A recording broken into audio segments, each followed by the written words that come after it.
Cool.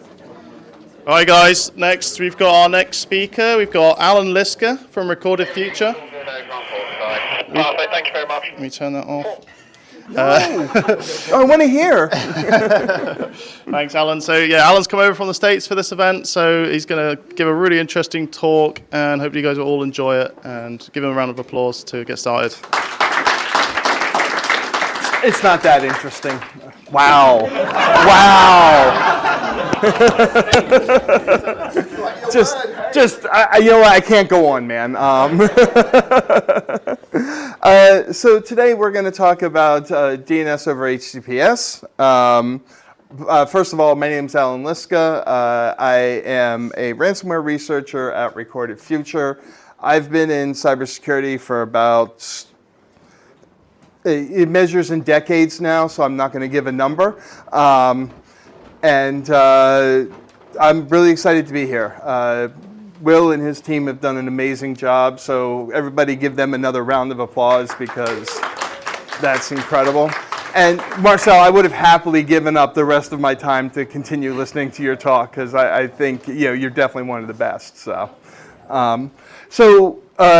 First and foremost, in addition to being a ransomware researcher at Recorded Future, I own a comic book company.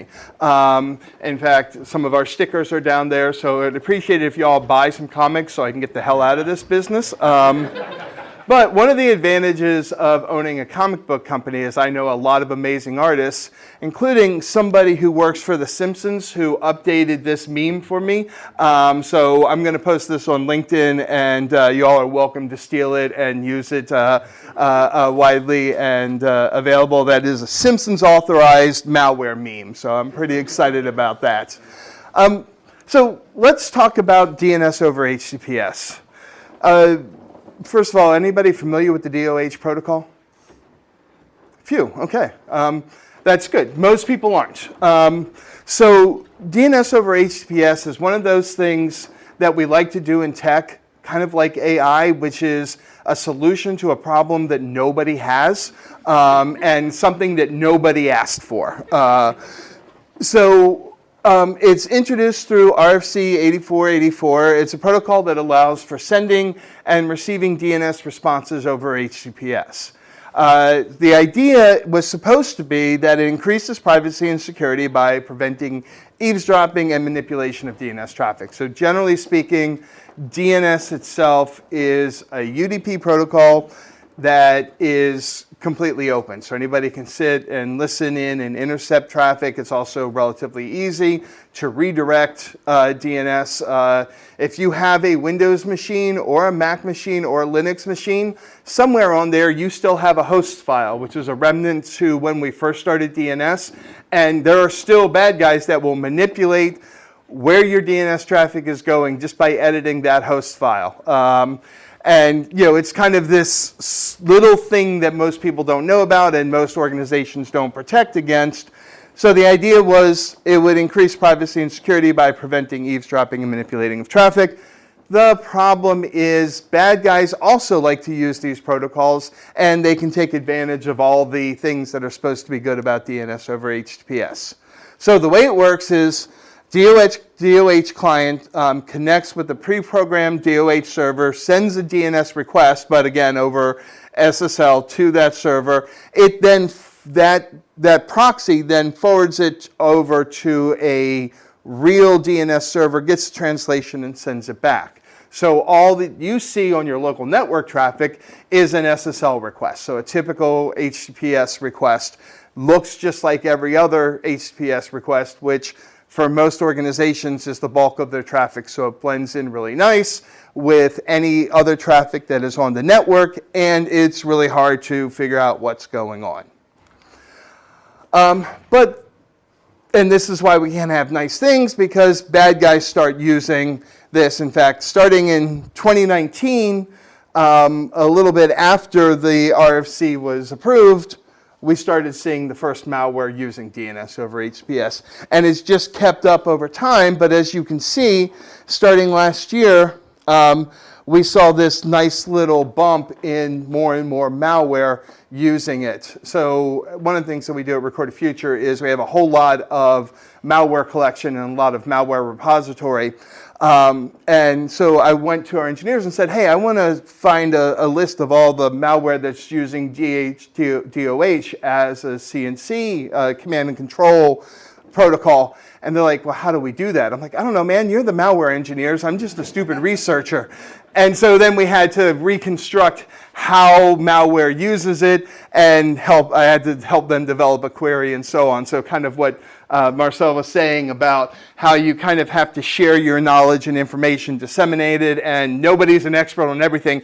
I don't know how to analyze malware, but I know what the protocol looks like and how it's presented, and so I could help the team that actually does do that figure that out, and suddenly we had a surge in, even though it was retroactive, we really saw this surge here in the number of malware submissions with DoH. And of course, it's not just malware, but malware adjacent tools.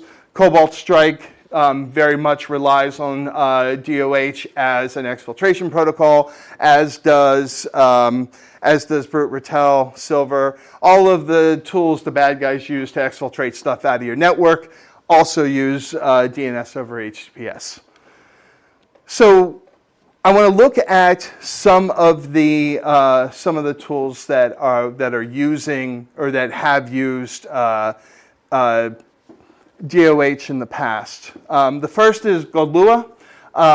It's the first one that was reported and discovered, and again, almost immediately after the RFC was approved, we started to see this. It was first reported by NetLab in 2019. I know it's really hard to see down at the bottom, but the URL for the report is there. They had Windows and Linux versions, and it was primarily used to launch DDoS attacks and crypto mining. Did I do that? I'm gonna not swing my hands around so much, I guess, because it makes it go. And then it was used DoH for C2 communication, which is very common, again, because it's encrypted, hard to see, blends in very nicely with the traffic. And then we have PowerPepper, which was used by, first reported by Kaspersky in 2020, and that was used by the group Deathstalker. And so it's a memory resonant backdoor written in PowerShell. I know, malware in PowerShell, who knew? Basically it was a way to run DoH requests, but running it in memory using the built-in capabilities for DoH that are in PowerShell. Then Chamel DoH, which is nation state, likely Chinese, and that is a Linux malware implant developed by the Chamel gang, first reported by Stairwell in 2023.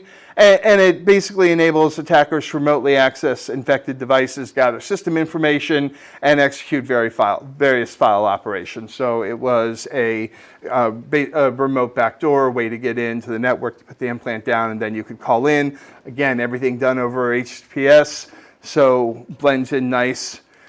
And then Morphing Meerkat is the most recent one. So Morphing Meerkat's been around since 2020, but it's only in the last year that they've started using DoH as part of their phishing campaigns. And so again, we're seeing more of their activity, but then they're also using DNS over HTTPS to cloak their activity once they get on the box. And as Marcel pointed out, one of the things that is used here is identity theft or credential stealing, etc., credential mining, but again, using DoH as the C2 exfiltration. So you're sending all the data out over DoH. So that's some of the malware families. There are dozens and dozens of others that are using this as either C2 exfil or as exfil or C2 or any other methods, anything that basically you want to hide things in the traffic. So it's not enough just to report on this. And again, I'll go back and refer to Marcelo's presentation again. I can tell you all this information, but it doesn't help you if you don't know how to protect your organization against that. So how do you protect against DOH malware? That's one of the problems. It's really hard. Anybody know who Paul Vixie is? There you go. One DNS nerd, two DNS nerds. I love it. And what I said at the beginning, I love this quote from him about DOH. What we've done here is create a new class of exfiltration risk that we can expect every intruder, whether hardware, software, or meatware, is going to be using. And yes, that is correct, as we're seeing from the growth in that. And one of the big problems is most DOH malware uses these servers as as sort of what effectively acts as their C2 server. So again, remember the process.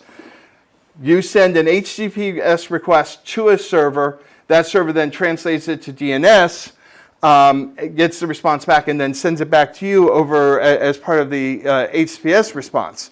Well, how many people can block DNS.Google in their organization? I'm guessing probably not many.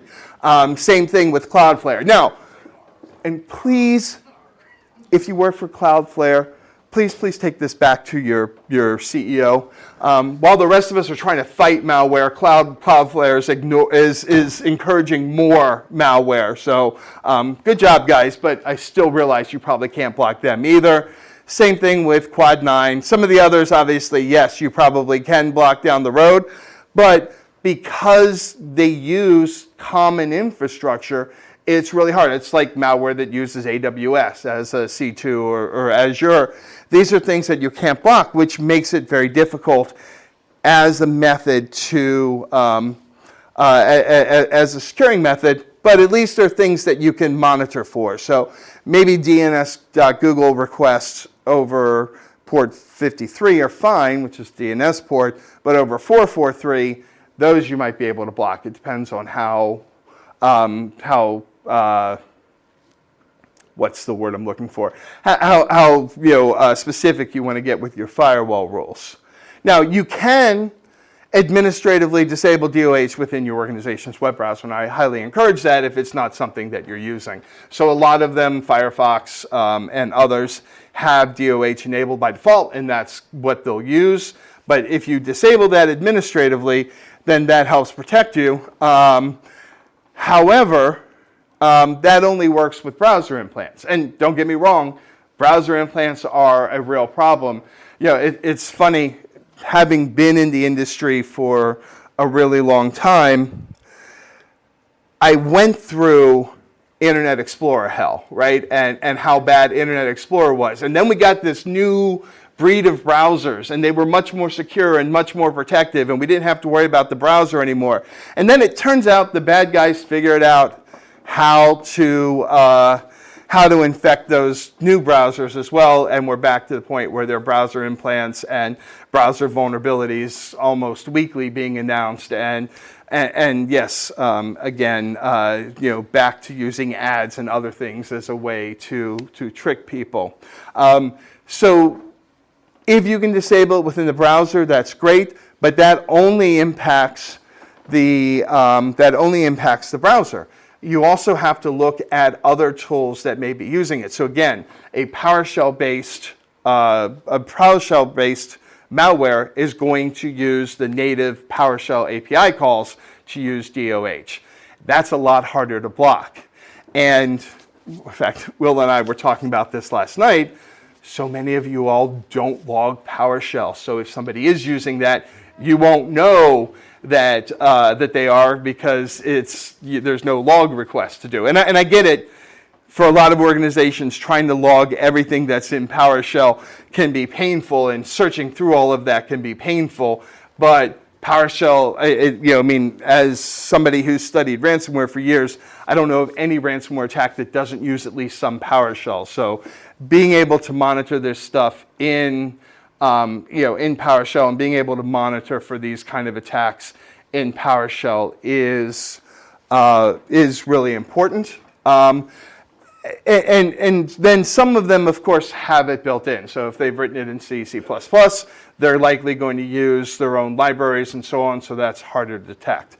So unfortunately, you go back to having to rely on sort of the old-fashioned DNS lists and stuff like that. Okay, we're going to block these servers. We've got the common ones here, but start looking for others that are unusual and blocking those. And that's really the only way that you can do it, unless you've enabled SSL inspection on your network, which I know a lot of organizations would really love to do, but also that adds to your ability to actually monitor and look for things, because you've got to find them out. You've basically now have 10 times the amount of traffic you have to search through and find things.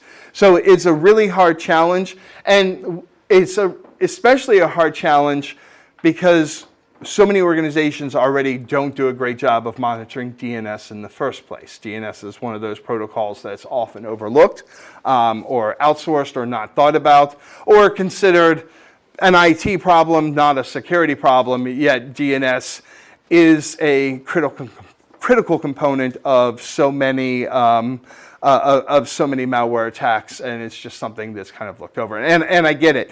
You can't monitor everything, so you have to kind of pick and choose your battles on that. As much as I'd love it if we all lived in a world where our SOCs were fully staffed and we could monitor all of the things that were happening, I realize most of us don't live in that world. So DNS often falls by the wayside because it's hard and complicated to look for. So all of that's really depressing, and I'd like to end on a happy note, but I don't have one, because InfoSec sucks and we're fighting a losing battle, and that's why I make comic books. So I think I've got some time, so we can do one of two things. Marcel can come back up and finish her presentation, or I'm happy to answer questions, or y'all can go get a coffee, and I do apologize, I am very American. I realize I dropped a lot of y'alls in my talk, and I live like 30 miles from Marcel, and yet she doesn't drop any y'alls, so I don't know what the difference is. I guess better upbringing. Yeah, there you go. But I'm happy to answer any questions y'all have, or again, whatever. So could an organization reduce its exposure by limiting where the DNS requests go? So from your organization, you go to one DNS source and that's it. Now, okay, it has to reach out, but you know that your primary hop is going to a trusted one. No, because it's using 443. It doesn't look like a standard DNS request. So you can, if you go back, you can disable it in the browser. So you can disable the DoH in your browser, and that helps limit it because then they can't use it. Or you can control it in a browser. If you're going to use DoH, you have to go to our server.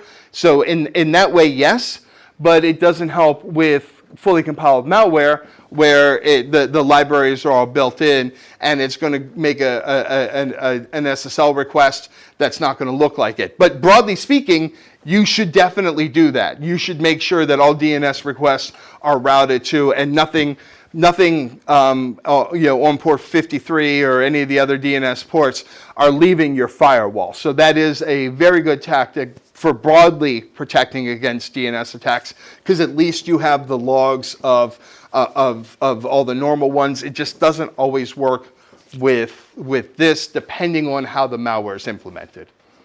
Good question, though. Yes. Bringing that further down the chain that you just brought into, you talked about blocking DNS.google.com from a HTTPS point of view. Is that still a valid thing? I mean, how many of us work full-time in the office nowadays? Not very many of us. Right. So the device is the issue, not particularly the network. That's absolutely correct. So yes, what I'm advocating is everybody return to office 100% of the time, complete. Please don't record that. Damn it! Or excuse me, Joe. There we go.